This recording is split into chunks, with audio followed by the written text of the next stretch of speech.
Hello everyone, this is Mercurio, and today we're going to do a rogue subclass guide.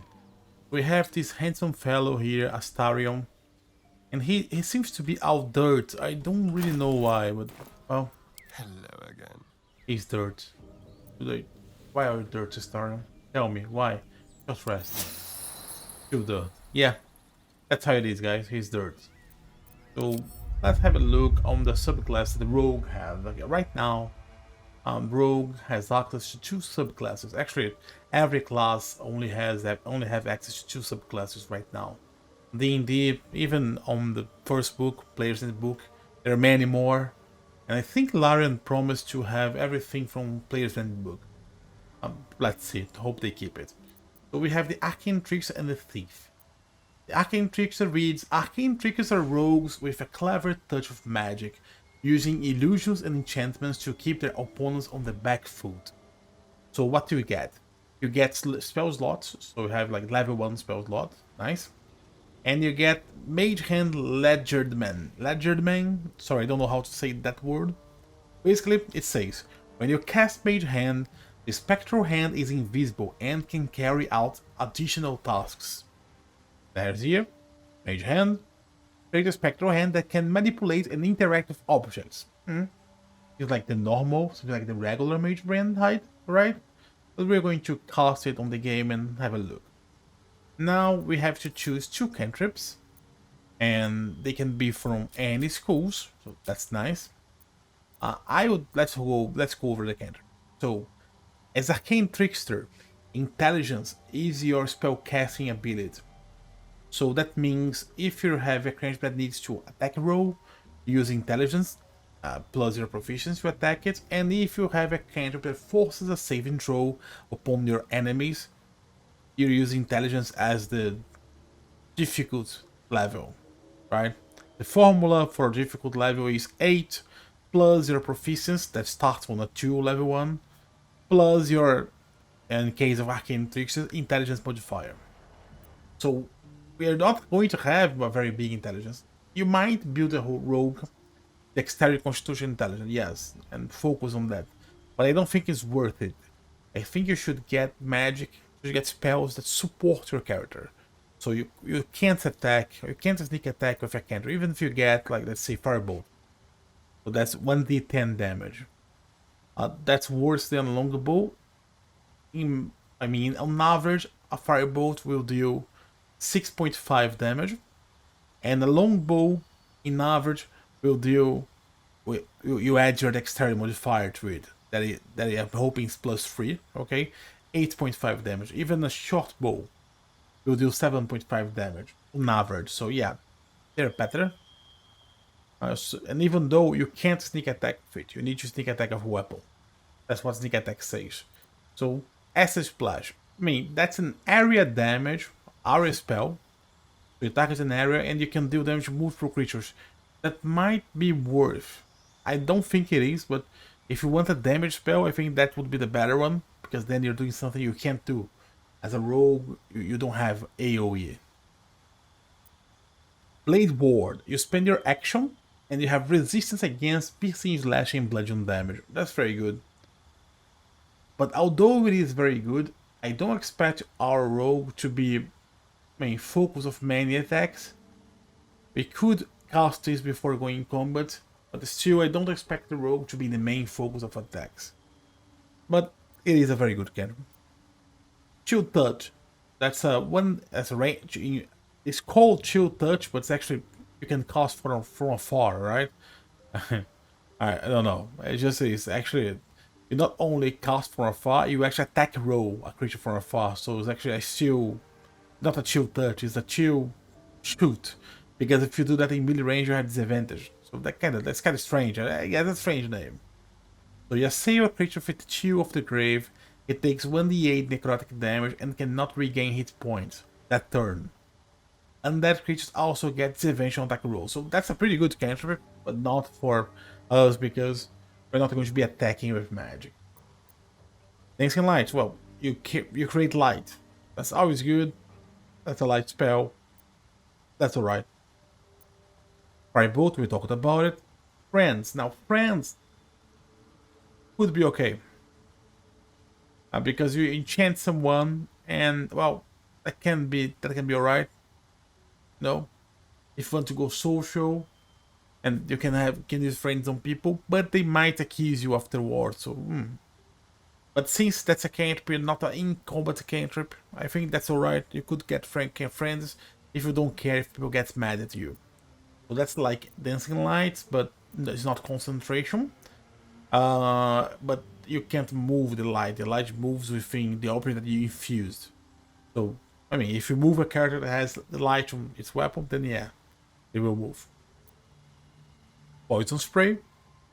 And that's a constitution saving throw. Again, an attack. I don't feel like an attack is the best thing ever. You're not attacking it, but you make someone pass a saving throw. They pass, they take 0 damage. Ray of Frost. I think if you're going to have any attacking spell from this list, Ray of Frost is the better one because you slow someone, and that slow can make someone, some brute won't get near you. But still, same stance. Shocking Grasp is an attack also, but that's a melee attack, a touch attack. But this one gives you advantage if you're attacking someone with metal armor. So that one with advantage, pretty much you might hit, even if you suck intelligence. So yeah, that's okay. Why would you use that as an action? Why? Just to deal 1d8 damage. Why not use your cunning action to disengage, so that's a bonus action, and then attack with a bow? Understand me? Not worth it. At least I don't think so. Now, True Strike. Now, that's the better cantrip from the list, because we cast it, then we enter combat, and now we have advantage on attack rolls for 2 turns. So that is amazing, because with advantage we can sneak attack. And also we don't need to be hidden, we don't need to have a friend immediately with anyone, just pretty much sneak attack with this. So I like it. Even that some rounds when we can't get to the someone, maybe there is no one in range to attack, even when you can action to dash. Maybe there is no one, like you have to pass a wall, have to run, maybe you had to do some other stuff, I don't know. But you can use the act during combat. Interaction, and then you get the advantage attack rolls for 2 turns. I think that's the best cantrip. I would always get that with an Arcane Trickster. And then I would think about what I want here. I don't know actually. That's a good question. Well, okay, let's get Blade War. Now we get to choose 3 spells, but 2 spells, they need to be either illusion or enchantment spells, and then 1 spell is free. So first we choose the 2 spells that need to be illusion or enchantment. There are not many, as you can see, for wizards.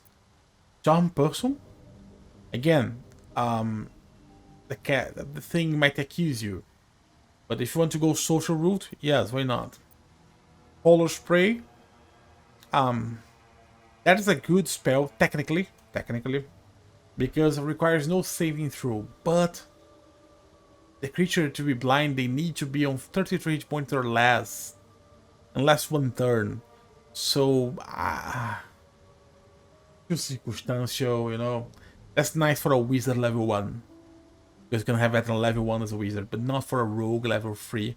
Because now creatures have more hit points. You can still blind some creatures, but I wouldn't take it. Now that's my favorite one from here, this guy itself. I would always get it. You can change your person from your rogue, and then you can unlock dialogues as if you were not a racist. So you can pretty much trick people or unlock hidden stuff for your character. So that's very nice. And Larium is getting us lots of millage here, lots of uses here. Ashes, again, another spell that concentration, and not only concentration, they need to fail a saving throw, and I wouldn't get it. And now Sleep. The Sleep suffers the same as Polar Spray. So if you want an attack, if you really want an attacking magic here, I think for you to defend yourself from here, I would go either Sleep, and now Color Spray actually lasts 1 turn. Is that it?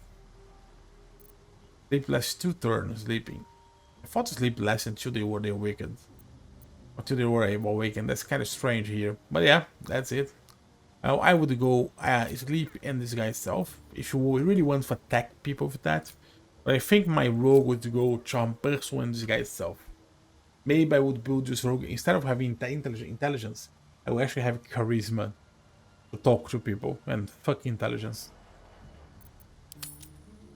Now that's the interesting one. Now we can choose from any spell that wizard knows.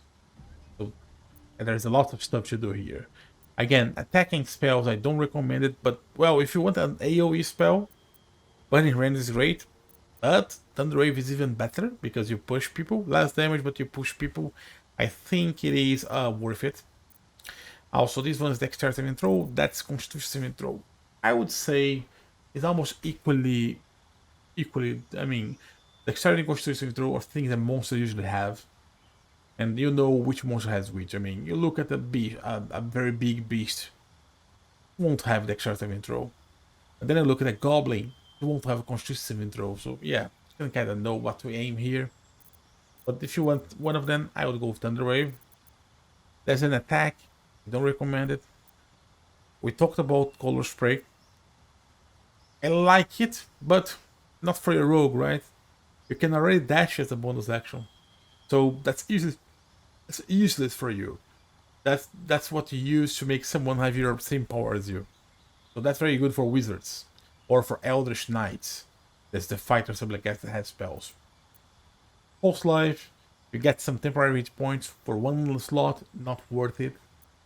Featherfall, that's nice, that's very good. If you don't have a mage that has it, you might be the one who will have it. I like it. You can reach other places in Baldur's Gate with that. You can just jump from tall roofs, so yeah, nice. But familiar, yeah, do you want a familiar? If you want a familiar, you can grab that.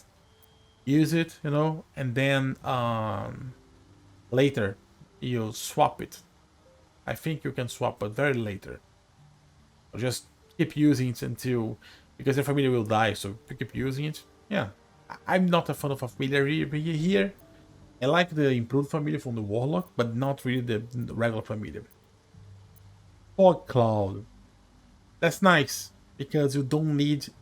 There is no saving throw, there is no attack, so you use it and you get your benefit. The benefit. It's not matter if you have 18 intelligence or 18 intelligence. So yeah, so that's nice for this application here. I like it. Trees.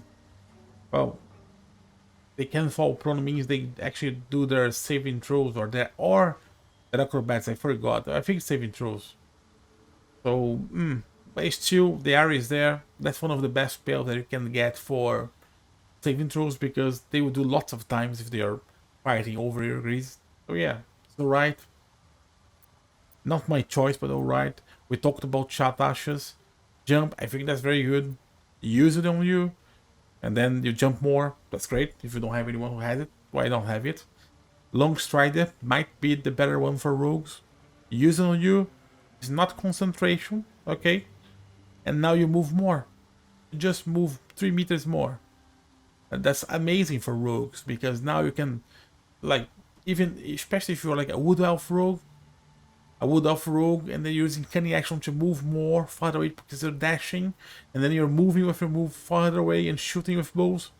Man, you can kite people all day around. Very good. Mage armor. That's an alternative. Rogues can't use good armor. The best armor you can use is stud leather. That gives you 12 armor class plus your dexterity modifier. If you want to go mage armor, you actually gain 1 more armor class.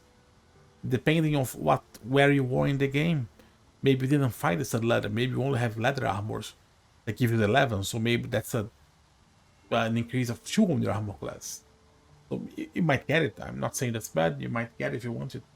I think it's worth it. 1 armor class. Yeah, why not? No, until long rest, no concentration. Magic Missile, it is a spell that you could consider getting. No attack roll, no saving throw. You can use to finish someone or someone's. It is a very versatile spell. It's not a thing that you want to waste your slots with, but it's a thing sometimes if you have it like, oh yes, I can Magic Missile this guy. So he won't fuck me up. Very good spell here. It is concentration, you know, I know. So that means if you take damage, you need to try and maintain your concentration. But does not. There is no saving throw, no attack roll, so you benefit of it like a wizard would benefit of it. You can use them on yourself, on a warrior, and benefit from it, you know. These kind of creatures, elementals, fays, fiends, undead, aberrations, they will have this advantage, which means they throw 2 dice, d20s, and pick the worst one to attack you. Ray of Sickness suck. Don't get Ray of Sickness. Talked about Sleep, I talked about Thunderwave, and now Witch Bolt. Well, look, the problem with Witch Bolt is that it wastes your action. So every turn you're wasting your action to deal 1d12 damage. That means you're not sneaking attack.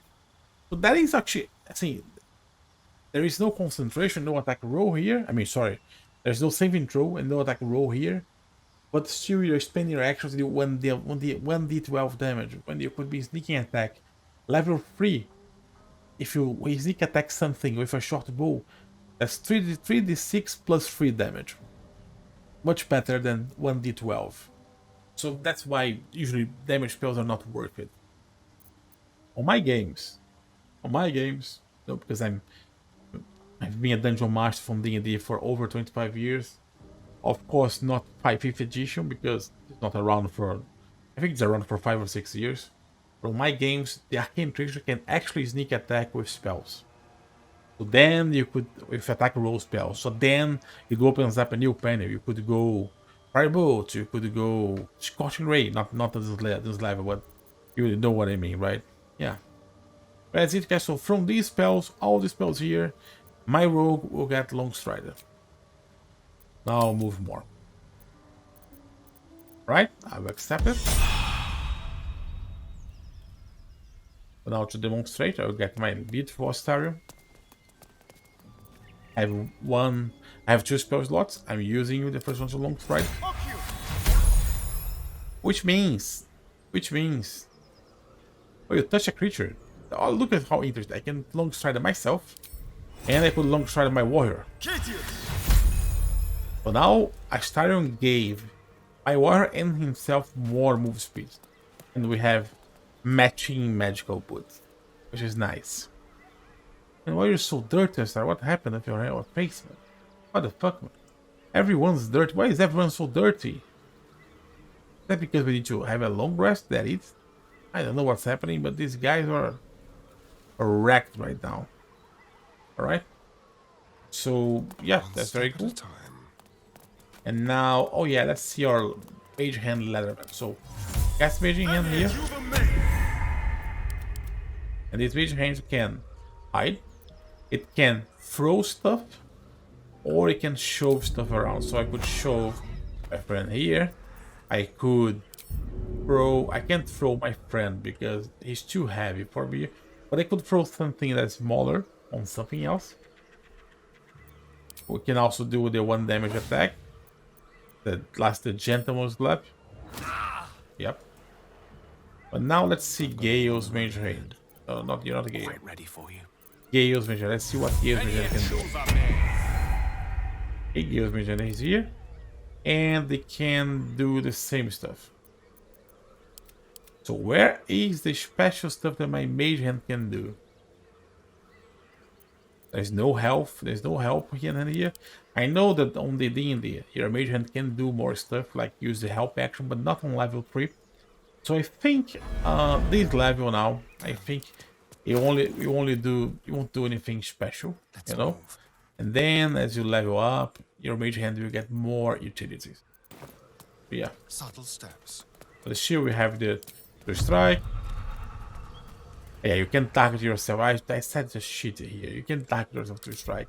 You can Blade Ward, but to strike, you need to target the creature. I always say the shit wrong.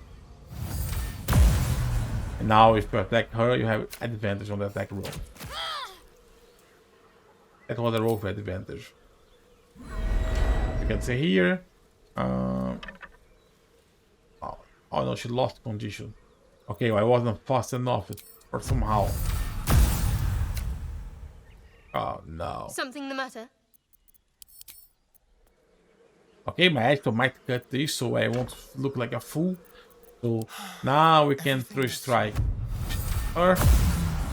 And now we can attack her like that. And now we should have advantage. Yes, advantage. See? Like roll on the 20 at advantage plus 2 proficiency equals 24. Nice. Yeah, so that's the Arcane Trickster, guys. There's nothing really practical that I can show you in combat. A spell that all casters have. And our mage hand does not do anything special. Doesn't do anything special, at least not right now. But it will do more stuff with levels. Yeah. Nothing special here. It's a conjurer spec. I like it. I like it. It's invisible, yeah. Oh yeah, now it's invisible. The first time I cast it didn't look invisible, right? Funny. That is funny, but you can see the difference between my hand and Gale's hand. His hand is not invisible. Fucker. Right, that was the Arcane Trickster, guys. Okay, we saw what the Arcane Trickster gets, but what does the Thief get? Let's see. Thieves use their skill in stealth and larceny to acquire whatever they wish, whether from a third-story window or the depth of long-forgotten ruins. Right? What do we get? Second story. If we master the art of falling and gain resistance to falling damage. Okay. I guess we take half damage from falling damage, but that sucks, alright? Let me just tell you. That sucks. You don't want to be falling, you know? So you don't want to have a ability that makes you fall. You don't fall less, but it makes your fall less graves. I hate abilities that read, whenever you're losing, you lose a little bit less. I don't like this kind of ability. Nope. But Fast Hand is very good. You gain an additional bonus action. Now, that's crazy. That is crazy. That's different from D&D. You don't gain additional bonus action on D&D. But that opens up whole new stuff. The Thief with the Great Sword is always becoming even better. You know, rogues here, they gain sneak attack for strength. So if you are able to multi-class with a fighter, or to get a feat and have and get some better weapons, you could use a Great Hand Sword. So a Great Sword and sneak attack of it. And then we have some feats. There's a feat that if you have it, whenever you kill someone or you critical hit on your turn, you got to attack again with your bonus action. Now, Thief here has 2 bonus actions, so I think we need to do it later. Also, similar speed. Any items that make you attack with bonus action, so that's kind of busted. Not right now, you know, you won't get these and be busted right now. But these will be busted very soon whenever you get things that enable your combos. But right now, it is still very useful. I will show you how.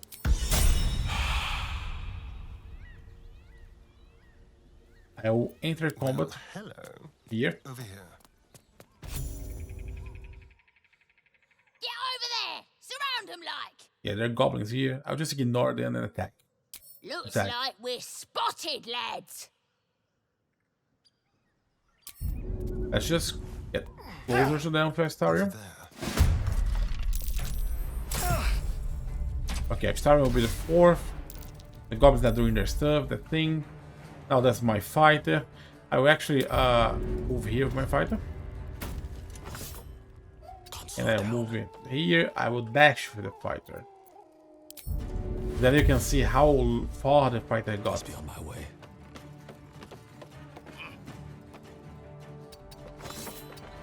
The fighter was able to close in melee with the guy, and that's the movement bar, and that's it. I missed this. Now look at the star. You have 2 cunning actions. I mean, not 2 cunning, 2 bonus actions. You can see here. So don't jump, because jumping will cost you a bonus action. You don't want that. And actually, we have a minor illusion here. Because, yeah, we are not thieves. We are not Arcane Tricksters, we are thieves. Yeah, that's true. And Astarion has to have that because he's a high elf. So, what do? We actually run here. This way. We use our first bonus action to do dash. Ha! The rogue can do that, so cunning action.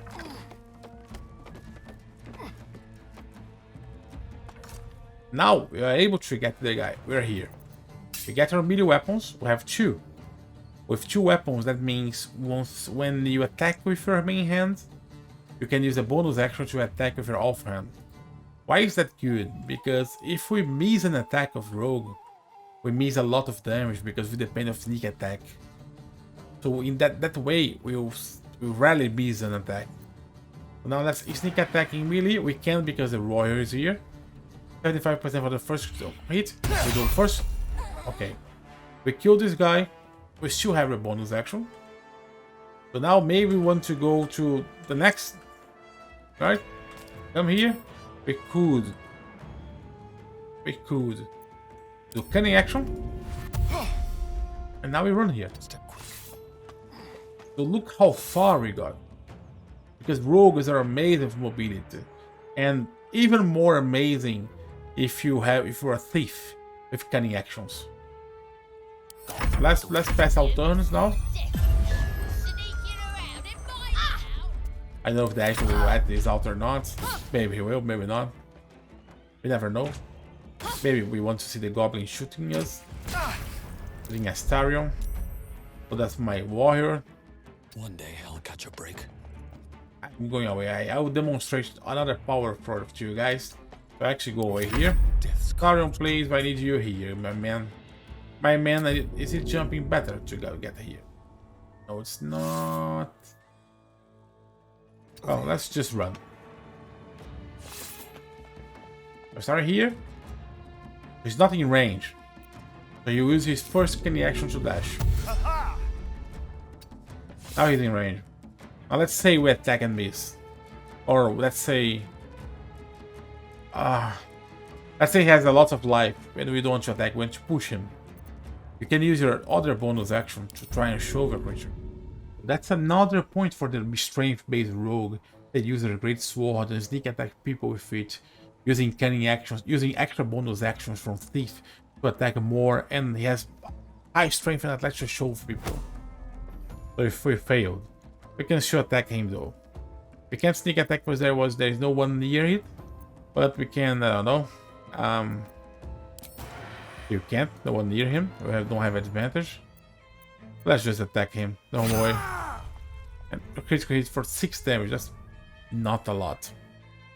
But you understand the power of having 2 bonus actions. You can do double dash, even triple dash if you use your action to do that. You get anywhere in the map. You can dash with cunning action and attack with 2 weapons. You can jump and dash with cunning action. You can jump and attack with 2 weapons. You can hide and then dash, or dash and hide. It just like gives you so many opportunities. I would say a thief. Yeah, two weapon fight is better for rogue in general because you need to deliver a sneak attack. But thief has so many opportunities, so much mobility that maybe you want to go fully ranged, you know, just to get use of your mobility. I don't know. I would still be doing melee attacks whenever there are not many guys around to guarantee the sneak attack, and that's a bigger output of damage if you have your bonus action spares. Oh, that was the rogue, guys, the rogue subclasses.